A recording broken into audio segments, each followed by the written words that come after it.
안녕하세요. 이제 곧 초등학생이 되는 아들을 키우고 있는 40대 여자입니다. 아이의 입학이 곧 다가오자 어쩔 수 없이 애아빠인 전 남편이 생각나곤 하는데요. 정말 인생에서 지워버리고 싶은 인간이에요. 두 번 다신 기억하고 싶지 않지만 아들에겐 아빠가 필요한 시기잖아요. 그러다 보니 떠올리기 싫어도 떠오를 수밖에 없더군요. 하지만 다행스러운 점은 아들이 전 남편을 전혀 찾지 않는다는 점입니다. 저 역시 이혼을 결심한 순간부터 지금까지 단 한 번도 후회한 적 없어요. 그러면 어떻게 이혼하게 되었는지 본격적으로 이야기 시작해 보겠습니다. 남편과 전 소개팅으로 만난 사이였어요. 처음엔 솔직히 남편의 외모가 마음에 들었습니다. 몇 번 만나다 보니 다정한 성격도 좋더라고요. 그렇게 2년 남짓한 시간을 만나오는 동안 남편은 한결같았습니다. 항상 저를 아껴주고 사랑해 주었죠.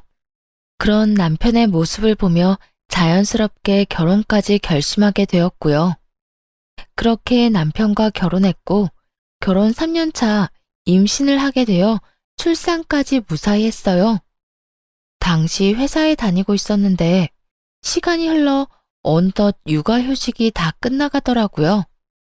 남편과 함께 고민에 빠지게 되었죠. 우선 친정과 시댁 모두 가깝게 살고 있지 않기도 했고요. 양가 부모님 모두 나이가 있으신 터라 아들을 봐줄 만한 기력이 없는 상황이었어요. 복직을 한다면 아들을 하는 수 없이 어린이집에 맡겨야 하는 상황인데 남편과 저는 잘해도 6시가 넘어야 집에 돌아올 테니 아이가 힘들 것 같더라고요. 그렇게 고민이 깊어지던 어느 날 남편이 큰 결심을 한 듯 말하더군요. 다름 아닌 퇴사를 하라고 말이죠. 여보, 내가 생각 많이 해봤는데 그냥 당신 퇴사하는 건 어때? 우리 준민이 생각하니까 도저히 마음이 안 놓여서 안 되겠어. 저 어린 걸 아침부터 저녁까지 어린이집에 어떻게 보내? 뭐? 퇴사? 내가 퇴사하면 당신이 너무 힘들어지지 않을까? 아무래도 버는 돈이 적어질 텐데 당신 부담도 커질 테고 말이야. 그래도 내가 한 집의 가장인데 그 정도 부담감은 어깨에 얹고 살아야지. 다른 건 몰라도 돈 때문에 망설이는 거면 그냥 퇴사해. 내가 더 열심히 벌면 되니까. 당신 지금은 이렇게 말해놓고 나중에 딴소리 할 건 아니지? 막 생활비로 눈치를 준다거나 나한테 쓸데없는 돈 쓴다고 핀잔 두면 안 돼? 에이, 당신은 날 그렇게도 몰라? 내가 그런 걸로 눈치나 줄 사람으로 보여? 우리 연애까지 합치면 5년 넘게 보고 살았어. 그 정도 봤으면 나 잘할 텐데. 사람 일이란 건 어떻게 될지 모르는 거니까 하는 말이야. 어쨌든 당신이 그렇게까지 말하니까 나도 진지하게 생각은 해볼게. 더 생각하지 말고 그냥 퇴사해. 애는 엄마가 봐야지 안정감도 느끼고 건강하고 밝게 자라는 거야. 일단 퇴사하고 준민이한테 집중하고 느끼자. 알겠지? 정말 돈 때문에 싫은 소리 할 일은 없을 테니까 그 부분은 걱정도 하지 마. 남편은 이렇게 호언장담을 했고 철석같이 그 약속을 믿고 퇴사했죠. 퇴사 후 집에서 애를 보기 시작했을 때 남편은 노력하는 듯 했어요. 온종일 말도 못하는 아들과 씨름하느라 고생하는 저를 안쓰러워하기도 했고 1시간이라도 더 자라며 퇴근 후에 아들을 대신 돌봐주기도 하고요. 여보, 들어가서 좀 자. 피곤해 보인다. 아니야, 당신도 피곤하잖아. 난 괜찮으니까 당신이나 좀 쉬어. 괜찮기는? 당신 지금 쓰러질 것 같아. 나는 내일 회사 가서 잠시 자면 되지만 당신은 또 하루 종일 애 봐야 하잖아. 그러니까 내 말대로 들어가서 자. 이렇게 다정한 사람이었는데 그런 시간이 그리 길게 이어지진 않더라고요. 고작 아들의 돌이 지날 무렵부터 남편이 변하기 시작했으니까요. 처음엔 가볍게 핀잔을 주기 시작하더라고요. 아니, 집에서 하는 거라곤 애 보고 살림 사는 거 다 아냐? 근데 반찬꼴이 이게 뭐야? 먹을 만한 게 하나도 없잖아. 남편 말만 들으면 밥상을 아주 무성의하게 차렸을 거라 생각하실 수도 있겠네요. 전혀요. 국은 물론이고 나물에 고기에 생선까지 올린 밥상이었어요. 심지어 평소 남편이 좋아하는 반찬까지 가져다 놨답니다. 무려 소금물에 절여 3일을 말린 조기 말이죠. 거기까지만 해도 기가 막히는데 이런 말까지 이어서 하더군요. 밥상이 이 모양 이 꼴인데 무슨 장은 그렇게나 보는 거야? 하여튼 돈 한 푼 못 벌면서 돈 무서운지 모른다니까. 카드 한도 넉넉하다고 마음 놓고 쓰나 본데 내가 오늘 한도 낮췄어. 그런 줄 알고 형편에 맞춰서 써. 사람이 어떻게 저렇게까지 변할 수 있나 하는 생각이 들더라고요. 언제는 돈 때문에 싫은 소리 하는 일은 절대로 없을 거라고 하더니 1년 만에 완전히 변한 모습이 참 놀랍기까지 하더군요. 심지어 그날의 몇 달 전만 해도 이런 말을 했던 사람입니다. 여보, 아기 돌보랴, 내 먹거리 챙기랴, 여러모로 힘들지? 그래서 하는 말인데 내 아침이나 저녁은 안 차려줘도 돼. 밖에서 대충 먹으면 되니까 그럴 시간에 한숨이라도 더 자. 그리고 당신 요즘 끼니도 제대로 못 챙기는 것 같던데 좀 챙겨 먹어. 차릴 시간이 없으면 시켜서라도 먹어야 해. 알겠지? 다른 건 몰라도 잘 먹고 잘 자야 당신 몸이 안 상하니까. 이랬던 사람이 변하니 낯설기도 섭섭하기도 한 복합적인 감정이 들더라고요. 물론 화가 나기도 했고요. 당신 요즘 힘든 거 알겠는데 말을 그렇게밖에 못해? 난 당신 부인이지 당신이 화풀이하라고 막말해도 되는 감정 쓰레기통이 아니라고. 그리고 내가 쓰면 얼마나 쓴다고 그런 말을 하는 거야? 남들이 들으면 집에서 애나 키우면서 돈 펑펑 쓰고 사는 줄 알겠다. 힘들면 그냥 힘들다고 해. 괜한 트집 잡으면서 사람 기분 나쁘게 하지 말고. 화풀이 하는 게 아니라 현실이 그렇잖아.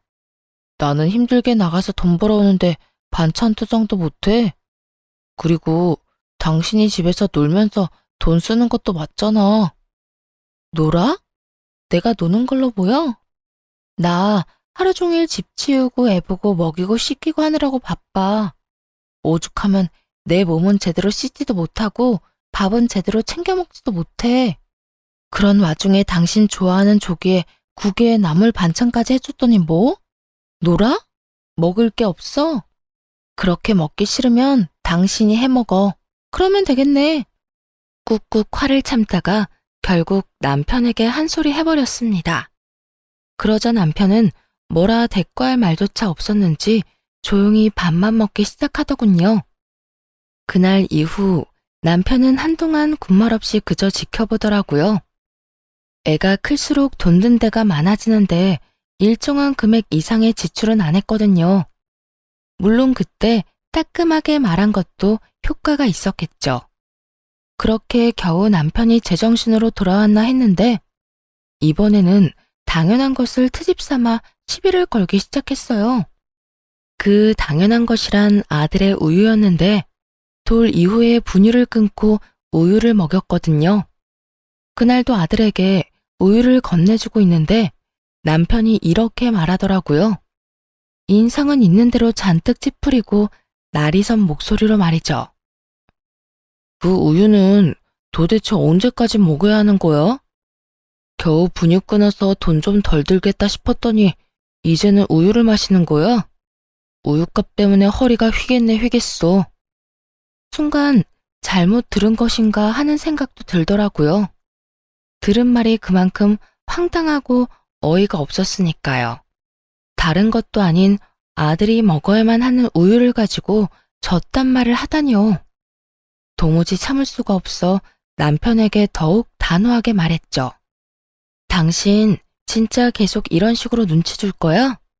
나 퇴사시킬 때 뭐라고 했어? 다른 건 몰라도 돈 때문에 눈치 주는 일은 없을 거라며. 내가 뭘 어쨌다고 그래? 몰라서 물어? 다른 것도 아니고 애한테 꼭 필요한 우유 먹이는 건데 뭐? 그걸로 허리가 휘네 마네.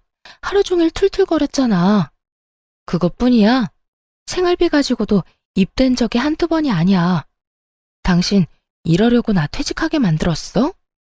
이러려고 잘 다니던 회사 그만두라고 했냐고. 계속 이런 식으로 할 거면 당신이 회사 그만두고 집에서 살림하고 육아나 해. 내가 어떻게 해서든 당신 벌어오는 만큼 벌어올 테니까. 노발대발하며 쏘아대자 남편은 되지도 않은 말로 상황을 모면하려 애쓰더라고요. 아니, 난 우리 아들이 너무 많이 먹어 돈이 아깝다는 게 아니라 우리 준민이가 잘 먹으니까 더 열심히 돈 벌어야겠다는 의미로 한 말이었어. 오해하지 마. 이 말 같지도 않은 변명을 듣는데 더욱 화가 나더라고요. 그래서 단호하게 한 번 더 남편에게 경고를 해주었죠. 오해? 누가 들어도 짜증났다는 말투였거든? 당신, 나랑 준민이를 당신 등골이나 빼먹는 인간이라고 생각해? 그딴 생각 가지고 우릴 대할 거면 당장 회사 그만둬. 알겠어? 이런 일이 있고 난 후 남편은 더는 별말하지 않더라고요. 아들 때문에 돈을 쓰는 것에는요.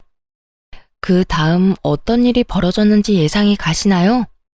이번엔 제가 쓰는 돈에 더욱 치사하게 굴기 시작했답니다. 아들을 홀로 돌보느라 고장난 손목을 치료받기 위해 병원에 갔던 날이었어요. 그런데 글쎄 그걸 가지고 잔소리를 하기 시작하더라고요. 당신 오늘 병원 갔었어? 왜? 어디 아파? 아, 손목 아파서. 애가 아직 제대로 못 걸으니까 안을 일이 많잖아. 무겁기도 하고 말이야. 그래서 그런지 손목이 너무 안 좋아졌더라고. 오늘 병원에 가서 치료도 받고 약도 좀 받아왔어. 뭐? 그까진 일로 병원에 간 거야? 손목이 아프면 집에서 뜨거운 수건으로 찜질이나 하면 될 것이지. 그리고 애가 계속 운다고 안아주니까 그렇게 아픈 거 아니야. 적당히 좀 해. 애 좀 운다고 어떻게 되는 것도 아닌데 뭘 그렇게 극성을 떨어서 괜한 돈을 써? 그 순간 참아왔던 서러움이 폭발하는 기분이 들더라고요. 몸이 아픈데 저딴 식으로 치사하게 나오니 눈물이 다 날 지경이었어요. 다른 것도 아니고 애를 보느라 병이 생긴 것인데 말이에요. 당신은 내가 아프다는데 걱정은 되지도 않아? 당신 자식 안아주다가 병이 생겼다는데 걱정은커녕 돈 이야기만 하고 싶냐고. 고작 10,000원도 안 썼어. 치료하고 약 타온 돈 합쳐봐야 8,900원이라고. 이것도 마음대로 못 쓰게 하려고 나 회사 그만두러 간 거야? 이렇게 내가 쓰는 돈 아까워할 거면서 그때 회사는 왜 그만두게 했어, 왜? 여보, 그런 뜻이 아니야. 아깝다는 게 아니었다고. 남편은 또다시 되지도 않는 변명을 해대려고 했어요. 하지만 더는 그 신뢰감이라곤 하나도 없는 말을 듣고 싶지도 않더라고요. 그래서 남편의 말을 막아버렸죠. 됐어. 당신 하려는 말이야 뻔하고 그 말 믿기지도 않아. 매번 미안하다 그런 뜻이 아니었다고 말하면서 하는 행동은 똑같잖아. 다 됐고 이까지 카드 가지고 가. 그리고 지금부턴 생활비 입금해. 그 돈을 내가 어떻게 쓰든 간섭하지 말란 말이야. 알겠으니까 화 좀 그만 내. 애 놀라겠다. 그쯤 되니 누구조차고 퇴직했나 헷갈릴 지경이었어요. 남편 때문에 아들에게 뭐 하나 해주는 것도 눈치가 보일 지경이었고 무엇보다 그런 신세가 행복하기는커녕 한탄스럽게까지 했으니까요. 남편은 그날 바로 생활비를 입금해 주었습니다. 넉넉한 돈은 아니었지만 퇴직 이후 처음으로 경제적인 자유가 느껴지더라고요. 하지만 이대로 만족하면 안 된다는 생각이 들었어요. 또 어떤 이유를 대며 남편의 잔소리가 시작될지 모르잖아요. 더는 돈 때문에 이렇게 마음고생하고 싶지도 않았고요. 그래서 아직 쓰지 않았던 퇴직금으로 뭐라도 해보기로 했습니다. 알아보니 무인 아동복 매장이 괜찮은 것 같더라고요. 초기 자본도 가진 돈으로 충분히 될 수 있었고 아들과 함께 일할 수도 있었어요. 그래서 바로 아동복 매장을 열었습니다. 혹시 몰라 남편에게는 비밀로 하고 일을 시작하게 되었어요. 그렇게 시간은 흘러 아이는 어린이집에 가도 무리가 없을 만큼 자랐습니다. 다행히 매장도 자리를 잘 잡았어요. 어느새 매출은 남편에게 받는 생활비를 넘긴 상태더라고요. 그래도 그 돈을 함부로 쓰지 않고 앞날을 위해 차곡차곡 모아두었어요.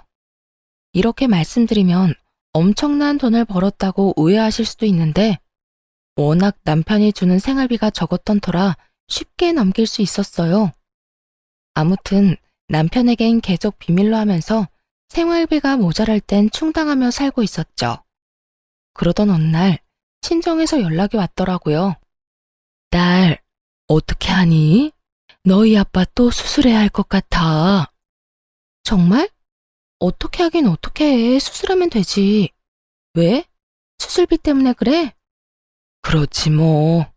수술비가 한두 푼도 아니고 이미 너희 아빠 뒷바라지 하느라 돈도 없어. 이 일을 어쩌면 좋니? 엄마, 돈 걱정하지 말고 아빠 수술 날짜나 잡아. 내가 해결해 줄 테니까. 슬프게도 친정아빠가 수술을 받아야 할 일이 생겨났습니다. 아빠가 이미 오래 지병을 앓으셔서 친정엔 돈이 많이 남지 않은 상황이었어요. 딸 된 도리로 그간 모아뒀던 돈으로 친정에 도움이 되어야겠다는 생각을 했죠. 그렇게 수술 날만 기다리고 있는데 남편 놈이 먼저 아빠 이야기를 꺼내더라고요. 이때껏 친정 이야기는 꺼내지도 않던 인간이 어떻게 한 것인지 모르겠지만요. 갑자기 대화를 하자길래 무슨 이야기인가 싶어 들어보니 정말 가관이더군요. 이야기 들었는데 혹시나 해서 하는 말인데 우리 돈 없어. 아니, 난 장인어른 수술비 줄 돈 없어. 그러니까 혹시라도 당신 나한텐 돈 이야긴 꺼내지도 마. 뭐? 지금 뭐라고 했어? 장인어른 수술비 못 준다고. 당신도 알다시피 나 혼자 버는데 수술비처럼 큰 돈이 어디 있어. 혹시나 당신이 수술비 이야기 꺼낼까봐 내가 먼저 말하는 거야. 어차피 남편에게 그 돈을 받을 수 있을 거란 생각은 하지도 않았어요. 그런데 막상 남편이 저딴 식으로 기분 나쁘게 말하니 오기가 생기더라고요. 이때껏 내가 이 집에서 해준 일이 얼만데 하는 생각이 들기도 했고요. 내가 이때까지 이 집에서 살림하고 애 돌본 시간을 시급으로 치잖아? 그럼 우리 아빠 수술은 시켜주고도 남아. 그런데도 수술비에 보탤 돈이 없다고? 좋아. 많이 양보해서 수술비의 절반만 받을 테니까 그건 내놔. 알겠어? 그러자 남편은 노발대발하며 화를 내기 시작하더라고요. 돈은 죽어도 못 주겠다면서 말이죠. 그걸 왜 나보고 달래? 내가 그런 돈이 어디 있다고? 나 혼자 벌어서 생활비 주고 내 용돈 조금하고 남는 돈이 어디 있었겠어? 집에서 살림하는 건 당신이 사는 곳이기 때문이고 애 봐주는 건 당신 자식이기도 하니까 당연히 다 해야 하는 의무잖아. 그거 했다고 나한테 돈을 달라고 하면 안 되지. 그리고 사실상 장인어른이 내 아버지도 아닌데 내가 그 돈을 왜 줘? 아, 그래? 그런데 왜 그 당연한 의무는 나만 가져야 해? 당신도 사람을 부려먹었으면 의무적으로 돈을 내놔야지. 난 어떻게 해서든 당신 주머니에서 병원비 절반을 꺼내갈 테니 그런 줄 알아. 그날 이후 남편은 그까짓 돈이라고 하며 저를 무시하기 시작했어요. 웃기는 건 뭔지 아세요? 무시하는 말과는 달리 돈은 끝까지 안 줬다는 거예요. 수술 날짜가 다가오면 다가올수록 남편 놈은 예민해지더군요. 그 꼴도 보기 싫어 욕이 나오려는데 남편은 귀엽고 험한 말이 나오게 했습니다. 바로 시댁과 관련된 일 때문이었어요. 시모는 연락을 자주 하는 편이 아니었는데 그날은 어쩐 일로 연락을 했더라고요. 남편이 전화를 잘 안 받는다면서요. 어머님, 무슨 일이세요? 그게 우리 아들이 연락이 안 돼서 말이야. 다른 게 아니라 이번에 사준 명품 구두 말이다. 아무래도 한 사이즈 큰 걸로 바꿔야 할 것 같아. 아들이 같이 가주거나 영수증이 있어야 할 것 같은데 연락이 돼야 말이지. 네가 언제 시간 되는지 좀 물어보고 나한테 연락 좀 해주려무나. 기가 막히더라고요. 명품 구두라고 하면 한두 푼 하는 것도 아닐 텐데 그럴 돈은 있으면서 당장 생사가 오가는 수술비는 안 주겠다고 했으니 말이에요. 그날 저녁 여전히 예민한 남편에게 따져 물었어요. 당신 진짜 해도 해도 너무한 거 아니야? 갑자기 왜 이래? 말을 알아들을 수 있게 해야 할 거 아니야. 나 오늘 어머님하고 통화했거든? 당신이 명품 구두 사드렸다며. 사이즈가 작아서 바꿔야 하니 영수증을 주든 직접 오든 하라고 하시더라. 우리 아빠 수술비는 없어도 어머님 명품 구두 사줄 돈은 있나 보네? 그거랑 같아? 다르지. 아주 많이 다르지. 어머님 명품 구두는 사치품이고 우리 아빠 수술비는 생명이 연관된 건데 다르지. 그게 아니라 우리 엄마니까 내 돈으로 뭘 사주든 무슨 상관이냐고. 당신이 이렇게 화낼 필요가 없단 이야기를 하는 거야. 내가 번 돈 내가 쓰겠다는데 당신 무슨 권리로 이렇게 화를 내? 권리? 지금 권리라고 했니? 당신이 벌어서 쌓은 돈에는 내 몫도 있어. 집안일에 신경 하나 안 쓰고 회사 생활을 평탄히 할 수 있는 이유가 뭐 같아? 당신과 우리 애를 위해 집에서 일을 하는 내 덕이라고. 뭐? 무슨 그런 웃기지도 않은 말을 해. 당신이 번 돈도 아닌데 무슨 당신 몫이 있어?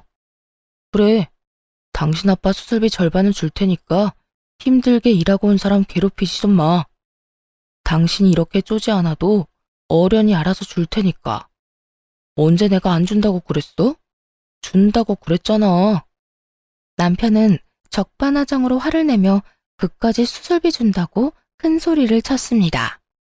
그런 인간에게 상식을 들이대봤자죠. 내 입만 아프겠다는 생각에 대꾸도 안 하고 입을 다물어 버렸습니다. 가정주부는 집안 재산에 아무런 권리도 없다는 사람과 무슨 대화를 하겠어요? 정이 뚝 떨어져 서서히 이혼을 생각하기 시작했습니다. 그러던 어느 날 다 함께 저녁을 먹고 있을 때였어요. 이것저것 골고루 잘 먹는 아들에게 남편이 또 시비를 걸어대더군요. 누굴 닮아서 저렇게 먹어대는 건지. 너 그렇게 먹으면 돼지 돼 돼지.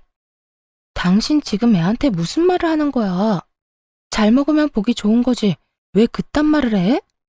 너무 놀라 황급히 아들의 귀를 막으며 남편에게 조용히 하라고 했습니다. 남편은 그런 저를 한번 흘겨보더니 다시 그 입을 뗐어요. 내가 틀린 말 했어? 살찌면 계속 옷을 새로 사야 하는데 그 돈은 누가 벌어와? 하여튼 엄마나 아들이나 어떻게 해서든 내 돈 뜯어내려고 안달이 났지. 내가 무슨 돈 벌어오는 기계도 아니고 돈 하면 그냥 돈이 나오는 줄 아나? 이 녀석아, 적당히 좀 먹어. 그 순간 아들이 보고 있지 않았다면 그 밥상을 다 엎어버렸을 거예요. 그만큼 너무나 화가 났어요. 해도 해도 정말 너무하다는 생각밖에 들지 않더라고요. 다른 집 부모들은 아무리 가난해도 자식 입에 들어가는 건 아깝지 않다고 하던데 어떻게 아빠라는 인간이 애한테 적당히 먹으라고 화를 낼 수가 있는 것인지 이해하려고 해봐도 도무지 받아들일 수가 없더라고요. 그대로 아들을 아랫집 할머니께 맡기고 올라와 남편과 제대로 싸우기 시작했어요. 당신 진짜 미쳤어? 어떻게 애한테 그런 말을 해? 당신이 그러고도 아빠야? 내가 뭐 틀린 말 했어? 다 돈이잖아, 돈. 아무리 그래도 그렇지. 애가 잘 먹는 거 가지고 화내는 게 정상이라고 생각해? 당신 머릿속엔 오로지 돈뿐이니? 네 아들이 상처받을 건 안중에도 없어? 나한테 돈 달라며. 아껴야 당신이 원하는 대로 당신 아빠 수술비라도 좀 드릴 거 아니야. 남편은 비아냥대며 아빠 수술비를 언급했습니다. 역시나 수술비가 남편 놈의 심기를 건드렸던 거였어요. 그 말을 듣는데 정말 그 돈만큼은 꼭 받아야겠다는 생각이 들었어요. 아, 그래? 그러면 지금 당장 줘. 이때껏 우리한테 많이 아꼈으니 그 돈 당장 줄 수 있을 거 아니야. 당신은 나 보면 돈밖에 생각이 안 나냐? 나한테 맡겨놓은 돈이 있는 것도 아니면서 왜 자꾸 돈을 달래? 당신이 그따위로 구니까 돈 타령을 하지. 방금 한 말 기억 안 나? 아껴야 우리 아빠 수술비라도 줄 거 아니냐며. 돈 이야기 먼저 꺼낸 건 당신이야. 그렇게 한참을 돈 이야기를 하며 싸웠어요. 그러다 어느 순간 남편이 갑자기 저를 멍하니 보더니 이혼하자고 하더군요. 우리 이혼하자. 뭐? 지금 이혼하자고 했니? 지금 이혼하자고 할 사람이 누군데 이 인간이 감히? 이 상황이 믿기지 않아 다시금 남편에게 되물었어요. 그러자 남편은 고개까지 끄덕이며 이혼하자고 말하더군요. 이혼해. 아무리 생각해도 내가 당신 아빠 수술비를 왜 줘야 하는지 모르겠어. 정확히는 내가 왜 당신 친정일까지 다 책임져야 하는 건지 모르겠다고. 이번 한 번만 도와주면 끝날 문제도 아니잖아. 앞으로 이런 일이 일어날 때마다 나한테 돈 타령할 거 아니야? 내가 왜 힘들게 번 돈으로 남 뒷바라지나 해야 해? 난 그렇게 살기 싫어. 배우자의 부모까지 부양해야 하는 의무가 없다는 거 저도 잘 압니다. 하지만 이건 아니다 싶었어요. 수술비 전액을 요구한 것도 아니고 절반만 달라고 했을 뿐인데 저러다뇨. 또 남편이 본인 부모님한테는 얼마나 끔찍해 하는지 아세요? 철마다 여행 보내드려. 조금만 앓는 소리가 나오면 몸에 좋다는 보약 지어드려. 몸보신하라고 용돈 봉투까지 두둑하게 드린다니까요. 게다가 최근에는 명품 구두까지 사드린 걸 알고 있었기에 더욱 화가 났죠. 아내 덕에 마음 편히 회사 생활하며 번 돈으로 온갖 효자짓은 다 한 주제에 이제와 처가댁에 들여야 하는 돈이 아까우니 저를 버리더군요. 누구는 애보고 살림하느라 집에서 하루하루 늙어갔는데 말이에요. 그러니까 당신 부모님 여행 보내주고 용돈 준 거는 당연한 거고 우리 부모님껜 수술비 절반 드리는 것도 아까워서 이혼하겠다. 이 말이네? 그래, 하자 이혼. 나도 당신 같은 인간이랑 더는 살고 싶지도 않아. 그런데 당신 그건 알지? 나랑 이혼하면 당신 재산 분할해줘야 하는 거. 각오나 단단히 하고 있어. 아무리 좋은 변호사를 선임해도 나한테 재산 분할은 무조건 해줘야 할 테니까. 그러자 화들짝 놀란 남편이 화를 내더라고요. 재산 분할 문제는 전혀 생각지도 못한 듯 했어요. 이혼을 하자는 놈이 그런 건 예상도 못했다니 참 한심스럽기 짝이 없더군요. 뭐? 재산 분할? 당신이 내 재산 불리는데 뭘 했다고 나눠줘. 당신이야말로 이상한 꿈 같은 건 꾸지도 마. 가지고 갈 게 있긴 하겠네. 이 집 살 때 당신이 절반 냈었으니까 집 팔아서 절반 줄게. 그거나 받고 떨어져. 앞으로 어떻게 될진 지켜보면 알겠네. 네 말이 맞을지 내 말이 맞을지 말이야. 어쨌든 당장 이 집에서 나가줄래? 뭐, 당신이 혼자 우리 아들 케어할 수 있으면 내가 나가도 되고. 남편은 그대로 대꾸도 없이 집을 나가버렸습니다. 아쉬울 것 하나 없이 바로 변호사를 선임해 이혼을 준비했어요. 그동안 아빠는 수술을 무사히 마치셨고 천만다행으로 잘 회복하셨어요. 수술비는 당연히 제가 혼자 마련해드렸죠. 그렇게 한결 편안한 마음으로 이혼 준비에 박차를 가하던 어느 날이었습니다. 언젠가부턴가 신경 쓰이는 일이 생겨나더군요. 그건 바로 며칠 동안 똑같은 자동차가 뒤를 쫓고 있다는 것이었어요. 처음엔 그저 착각이겠거니 했는데 신경을 쓰고 살펴보니 타깃이 저더라고요. 덜컥 겁이 나 곧바로 경찰에 신고했죠. 그렇게 경찰서에서 그 남자의 정체를 알게 되었는데 다름 아닌 남편의 부탁을 받고 제 뒤를 쫓던 사람인 거예요. 들어보니 그 남자는 남편의 지인 동생으로 용돈벌이 겸 저를 쫓았다고 하더라고요. 전 그냥 아줌마를 쫓아다닌 것뿐이라고요. 뭘 하는지 누굴 만나는지만 알려주면 시급보다 더 많이 준다고 했어요. 근데 쫓아다니면서 찍은 사진도 없고 그냥 지켜만 봤어요. 진짜예요. 그러니까 남편이 내 뒷조사를 부탁했다. 이 말이네요? 네. 혹시나 남자를 만나면 사진 찍어서 보내달랬는데 그런 일이 없었으니 사진 찍을 일도 없었어요. 그러니까 저 여기서 좀 나가게 해주세요. 남편의 수가 뻔히 보이지 않나요? 막상 변호사를 만나보니 재산을 많이 떼어줘야 할 것 같다고 들었겠죠. 그래서 사람을 시켜 제 흠이라도 잡아볼까 하며 얕고 치사한 수를 쓴 거예요. 그런데 정말 웃기지 않나요? 지인의 동생에게 부탁해 제 뒤를 밟은 것이 말입니다. 그 와중에 흥신소에 들어가는 비용이 아까웠다는 거잖아요. 참 짠돌이 남편답다는 생각을 했습니다. 나가게 해줄 테니 남편한텐 들켰다는 이야기 하지 말아요. 그냥 하던 대로 나 쫓는 척하면서 용돈 받아 쓰세요. 알겠어요? 네, 알겠어요. 무슨 뜻인지 알아들었으니까 여기서 나가게만 해주세요. 이때까지 알아낸 것도 절대 말하지 않을게요. 별로 쓸모 있는 게 없긴 하지만요.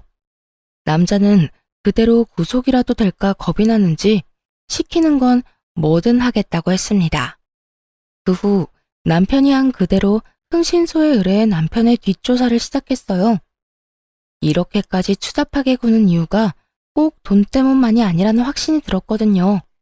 재산 분할은 둘째치고 양육권 때문에라도 확실하게 남편을 조사할 필요가 있었죠. 그렇게 얼마 후 조사한 내용을 받았을 때 웃음이 다 나더라고요. 사모님, 알아보니 남편분 유흥업소를 다니고 있더라고요. 물론 불법 업소이고요. 다니기 시작한 건 3년도 넘었고요. 주로 회사 동료들이랑 다니더라고요. 게다가 거기에서 만난 여자랑 살림까지 차렸던데요. 뭐 집이 좋은 건 아니고 작은 원룸 하나 얻어줬더라고요. 여자한테 생활비나 용돈 주면서 지내고 있고요. 그리고 그때 말씀하신 사모님 뒤 밟았던 청년 있잖아요. 그 청년은 그 여자 동생으로 확인됐고요. 그 여자가 걸친 게 전부 명품이던데 그거 역시 전부 남편분이 사준 거예요. 남편은 돈 타령을 하기 시작했을 때부터 회사 동료들과 유흥업소를 다녔던 거예요. 상간녀에게 생활비뿐만 아니라 명품 옷에 가방까지 사주면서요. 장인어른 수술비가 아까워 이혼까지 결심한 사람이 말이죠. 뭐 이제는 화도 나지 않았어요. 늘 돈이 없다는 말을 달고 살더니 저랬으니 돈이 없었겠구나 싶을 뿐이었죠. 일단 이혼은 진행되었습니다. 그동안 어린 아들에게 폭언을 해온 것, 쥐꼬리만한 생활비만 주면서 온갖 생색을 다 내며 무시로 일관했던 것, 그러면서도 밖에선 외도를 저지르고 있었던 것이 다 인정되었죠.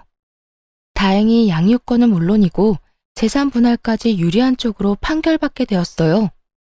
물론 상간녀 소송도 해서 상간녀에게 위자료도 받았고요.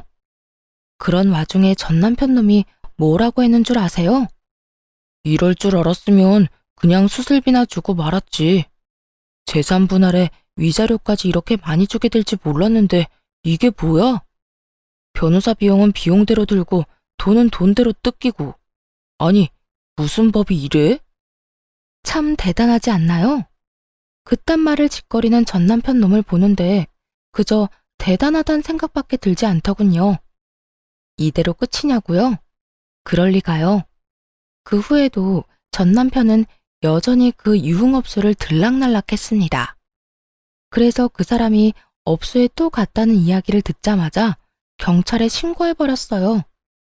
소문이 쫙 퍼져 유흥업소를 다녔던 사람들과 함께 회사에서 잘렸다고 하더군요. 이미 상간녀에게 돈을 쏟아부었는데 위자료 지급에 해고까지. 전 남편은 완전히 아무것도 없는 신세가 되었죠. 그 뒤 아들을 만나는 날 거짓골로 나타난 전 남편이 갑자기 하소연하기 시작했어요.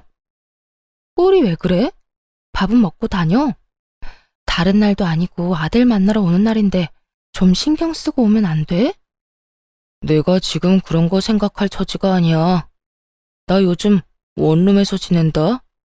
당신한테 위자료 주고 벌금 내고, 게다가 회사에서도 잘리는 바람에 양육비를 겨우 주고 있다고. 이 마당에 내가 아들 신경 쓰게 생겼어? 그래서 뭐, 그런 와중에 양육비는 줘서 고맙다고 인사라도 해주길 바라는 거야? 그런 뜻이 아니라 그만큼 힘들다는 말을 하는 거야. 내가 땡전 한 푼 없다고 그 여자도 도망갔어. 이때까지 해준 게 얼만데. 내가 사준 가방 좀 팔자고 하니까 바로 다음날 짐 싹 싸서 도망간 거 있지? 믿을 사람 하나 없다더니 어떻게 나한테 그럴 수가 있어? 들어보니 상간녀는 뒤도 돌아보지 않고 도망을 갔다고 하더라고요. 전 남편에게서 더는 빼먹을 것도 없고 받은 것까지 뺏길 위기에 처하니 그랬겠죠. 그래서 남편은 상간녀와 함께 살고 있던 원룸에서 혼자 지내고 있다고 했어요.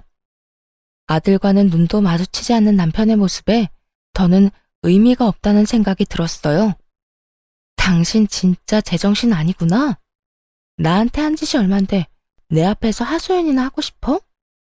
그딴 말 할 거면 애 보자고 하지 마. 애랑 시간은 같이 보내지도 않으면서 왜 꼬박꼬박 만난다고 그 성화야? 내가 오죽했으면 아들 보러 와서 이런 말이나 하고 있겠어. 당신도 참 여전하다. 어떻게 된 사람이 감정이란 게 없어? 당신은 이 모양 이 꼴로 사는 내가 불쌍하지도 않아. 당신이 다 자초한 일인데 내가 왜 불쌍히 여겨야 해? 그러게 인생 좀 똑바로 살지 그랬어. 그딴 데서 만난 여자가 당신한테 지조나 지키면서 살 줄 알았어? 다 목적이 있으니까 당신 옆에 붙어 있었던 거지. 뭐? 진짜 말 그따위로밖에 못해? 이렇게 말해주는 것도 감지덕지 여기며 살아. 더 할 말 없으면 이만 갈 테니까 양육비나 제대로 보내. 그렇게 당시 지내고 있던 친정에 아들과 함께 돌아왔습니다. 경고했음에도 그 후론 잘 들어오던 양육비마저 입금되지 않더군요. 차라리 잘 됐다는 생각이 들기도 했어요. 사실 아들도 아빠를 전혀 보고 싶지 않아 했거든요. 그렇게 서로 얼굴 보지 않고 사는 대신 양육비 받은 셈 치자 싶었던 것이죠. 그런데 몇 달이 지난 어느 날 전 남편이 친정으로 찾아왔더라고요. 마지막으로 본 모습보다 더 거짓골을 하고 말이에요. 여보, 당신 가게 대박 났다며? 나 다 들었어. 언제 그런 가게를 차린 거야? 당신 정말 대단하다. 여기까지만 들어도 전 남편의 추악한 계획을 알 것 같더라고요. 제가 사업을 해서 대박 났다는 소식을 듣고 빌부터 볼까 하며 찾아온 것이었어요. 도대체 어디서 어떻게 저런 소식을 전해 들었는지 알지는 못하겠지만요. 그 이야기는 또 어떻게 들은 거야? 그래, 나 대박 났어. 그런데 그게 왜? 당신이랑 아무 상관도 없는 일이잖아. 에이, 무슨 말을 그렇게 섭섭하게 해. 우리가 이혼은 했어도 우리 사이에 아들이 있는데 완전히 남남이 될 수는 없잖아. 아들? 아들 생각하는 사람이 아들 먹는 거 입는 걸 그렇게 아까워했어? 유흥업소나 들락날락하면서? 당신 지금 이러는 거 가증스러워. 왜 갑자기 아들 사랑하는 아빠 코스프레야? 같이 살 때는 아들 한번 제대로 안아준 적도 없었으면서. 잘못을 오목조목 짚어주자 전 남편은 할 말이 없었는지 조용히 듣기만 하더군요. 그러다 갑자기 무릎을 꿇고 빌기 시작했어요. 여보, 이때까지 내가 당신이랑 우리 아들한테 잘못하고 살았던 거 알아. 그땐 딴 곳에 정신이 팔려서 무슨 짓을 하고 있는지도 모르고 살았었어. 내가 정말 미쳤었나 봐. 그딴 짓이나 하고 돌아다니다니. 당신 같은 여자랑 금쪽 같은 내 새끼한테 상처 주는지도 모르고 말이야. 그러다 울겠다 울겠어. 꼴 같자는 반성 그만하고 준비한 말이나 꺼내놔. 그 되지도 않는 반성하는 연기 더는 보고 싶지도 않아. 연기라니. 난 진심이라고. 그리고 딱히 준비한 말은 아닌데 나 진짜 반성 많이 하고 깊게 후회했어. 그래서 하는 말인데, 우리 다시 같이 살면 안 될까? 아니나 다를까 전 남편은 눈치를 살피며 재결합하자고 하더라고요. 그것도 아들을 내세워서 말이죠. 우리 아들을 아빠 없는 애로 키울 거야? 지금은 괜찮은지 몰라도 점점 자라면서 내가 필요한 상황이 많아질 텐데, 더군다나 딸도 아니고 아들이잖아. 아들은 크면 클수록 아빠 손이 필요하다는 거 알지? 그러니까 우리 아들 생각해서라도 나 좀 받아줘. 내가 앞으로 잘할게. 너 진짜 미쳤지? 감히 내 아들을 핑계로 재결합을 운운해? 진짜 끝까지 최악이구나. 네가 한 짓이 있는데 어떻게 이제 와서 그딴 말을 해? 그러니까 내가 이렇게 빌잖아. 정말 반성 많이 했다니까. 지나간 과거는 과거로 묻어두고 우리 아들 앞날만 생각하자. 응? 웃기고 있네. 네가 지금 내 돈 보고 이러는 거 모르는 줄 알아? 왜? 가게 대박 났다고 하니 내가 돈방석이라도 안 준 줄 아니? 왜? 아니야? 알아보니까 당신 가게 엄청나게 잘 된다고 하던데. 다 빚이야, 빚. 가게 차리는데 한두 푼 드는 줄 알아? 내가 저 빚 갚는다고 등골이 휘는데 이 와중에 당신까지 책임져 주길 바래? 시험 삼아 거짓말로 가진 거라곤 빚밖에 없다는 말을 해봤습니다. 그러자 전 남편은 그제야 가면을 벗고 욕을 하며 몸을 일으키더라고요. 그것이 전 남편의 본 모습이었던 것이었죠. 어이씨, 그런 거였으면 진작 말했어야 할 거 아니야. 괜히 시간 낭비만 했네. 하긴 당신 같은 여자가 돈방석에 앉았으면 너도 나도 다 가게 차렸겠지. 게다가 위아래로 훑어보며 비아냥대기까지 했어요. 곧 자신에게 닥칠 앞날을 알지도 못한 채 말이에요. 그래, 이게 당신 본 모습이지. 반성은 개뿔. 그것도 다 연기지? 그래, 내가 반성할 게 뭐 있어? 아니, 당신이 오죽 형편없었으면 내가 나가서 돈 주고 그런 짓을 했겠어? 당신이랑 그때까지 살아준 것만 해도 고맙게 생각하라고. 내가 당신 같은 여자랑 같이 산다고 얼마나 괴로웠는지 알기나 해. 나만 보면 돈 타령해 애는 울기나 하지. 어느 하나 마음에 드는 게 없었다고. 고삐 풀린 망아지처럼 폭언을 뱉는 전 남편에게 참지 못하고 손을 올려버렸어요. 그러자 전 남편은 붉어진 뺨을 어루만지며 발악을 하더라고요. 네가 뭔데 날 때려? 가진 건 쥐뿔도 없는 주제에 네가 뭔데 날 때리냐고. 가진 게 있으면 때려도 되는 거야? 사실은 나 빚 하나도 없어. 또 돈방석에 앉은 것도 맞아. 뭐? 그러면 다 거짓말이란 거야? 차라리 꿈이라면 좋겠다고 생각하는 표정이었어요. 그랬겠죠. 어떻게든 빌붙어 보려고 찾아왔는데 어리석게 거짓말에 속아 다 망쳤으니까요. 심지어 그딴 폭언까지 해댔으니 재결합의 꿈은 이미 저 멀리 사라진 후였죠. 절망 가득한 표정의 전 남편을 보며 더 절망스러운 이야기를 해줬습니다. 당신이 어떻게 반응할지 궁금했거든. 진심으로 반성한 건 맞는지 알아보고 싶기도 했고. 그런데 역시나 어떻게 사람이 한순간에 이렇게 변하냐? 아참, 나 그리고 곧 당신 덕분에 더 큰 돈방석에 앉을 예정이다? 뭐? 그게 무슨 말이야? 당신이 이때까지 안 준 양육비 있지? 나 그거 더럽고 치사해서 안 받으려고 했거든? 그런데 당신 하는 꼴 보니 안 되겠다. 양육비 청구 소송할 거니까 각오해. 이때까지 안 준 거에 앞으로 줘야 할 양육비까지 얹어서 받아낼 테니까. 그러자 전 남편은 또다시 무릎을 꿇고 빌기 시작했습니다. 꼴 보기도 싫어서 질질 끌어다 집에서 내쫓아 버렸어요. 이딴 짓만 하지 않았더라면, 아니, 그 더러운 입에 아들을 들먹이지만 않았더라도 더럽고 치사해서 밀린 양육비는 받지 않으려고 했는데 안 되겠더라고요. 전 남편 놈이 저렇게 나오니 하나도 남김없이 다 받아내야 하겠더군요. 그렇게 큰 코 다쳐봐야 두 번 다신 저딴 짓거리를 못할 테니까요. 그 후 지체할 것 없이 양육비 청구 소송을 진행했습니다. 그간 받지 못한 양육비와 함께 일시금 지급까지 받아낼 수 있었고요. 다시 전 남편이 찾아오는 일은 없었지만 간간히 소식은 들려오더라고요. 들어보니 양육비를 주기 위해 전 시댁에 손을 벌렸다가 연이 끊겼다고 하더군요. 그 뒤론 아무 소식도 들을 수 없었어요. 하루하루는 참 길고 고단했는데 돌아보니 세월 참 빠르게도 흘러갔더라고요. 그동안 울기도 많이 울었지만 그래도 참 행복했던 것 같습니다. 저의 가게에서는 이제 아동복뿐만 아니라 성인복도 함께 판매하고 있어요. 또 온라인 사업도 한번 해보려고 구상하고 있는 중이에요. 그리고 눈에 넣어도 아프지 않은 아들은 개구장이 8살이 되었어요.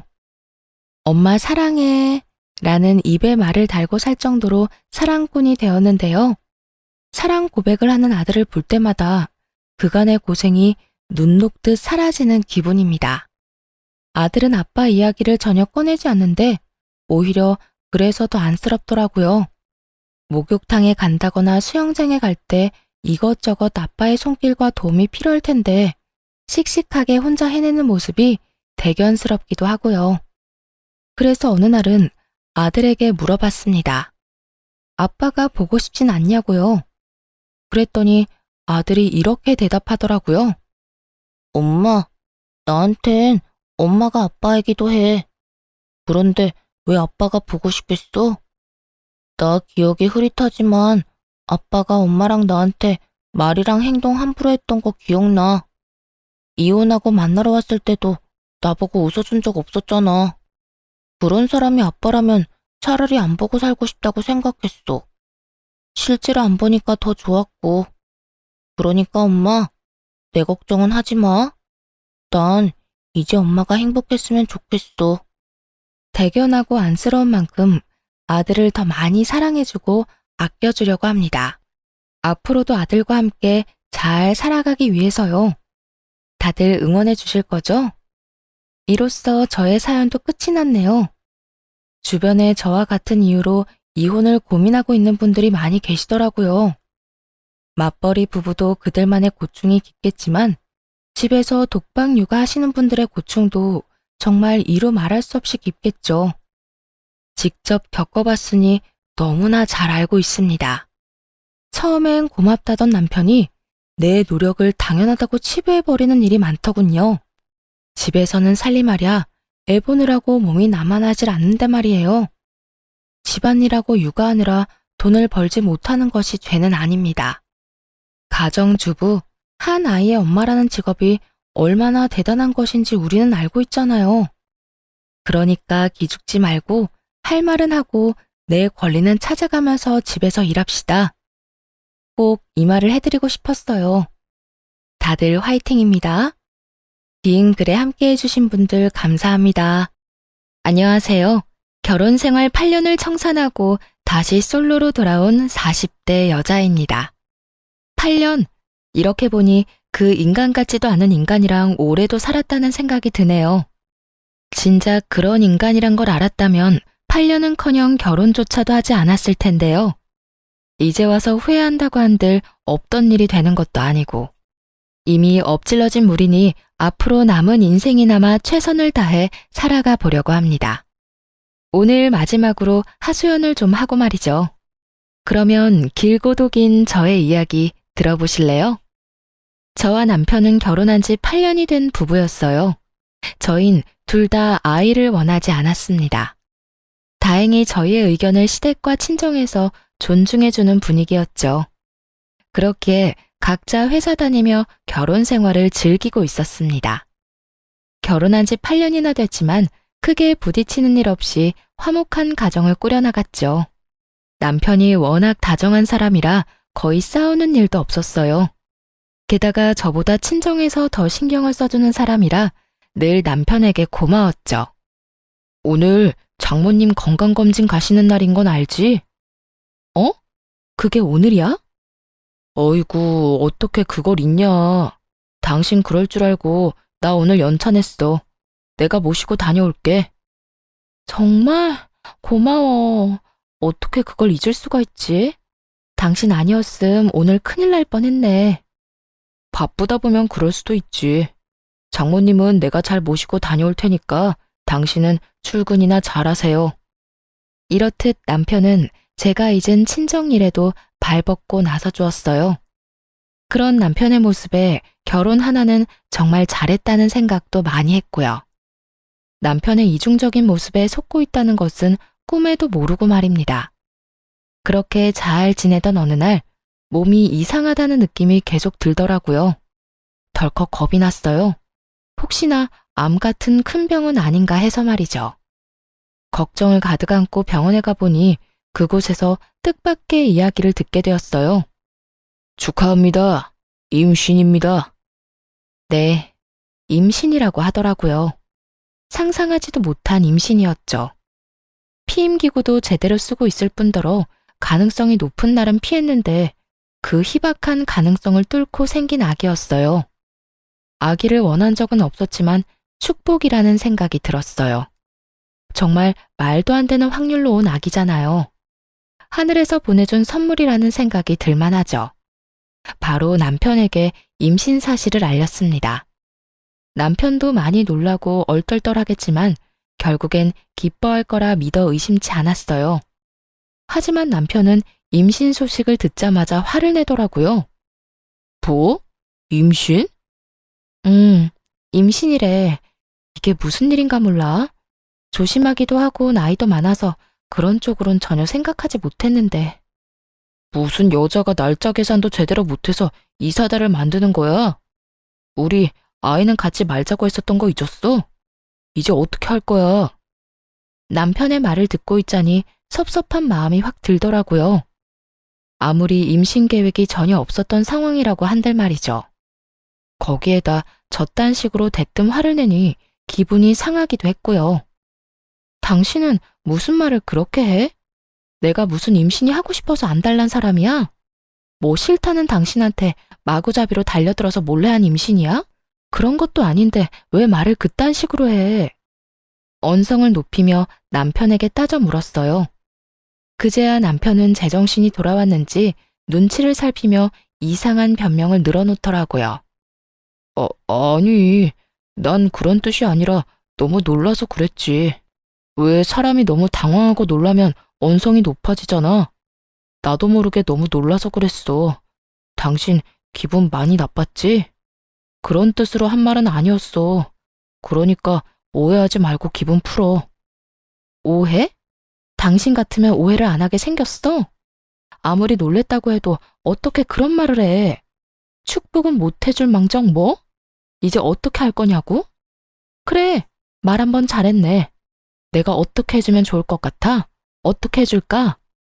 그런 뜻이 아니었다니까. 여보, 내가 정말 실수했어. 미안해. 남편은 계속해서 미안하다고는 했지만 아기에 대해선 아무 말도 안 했어요.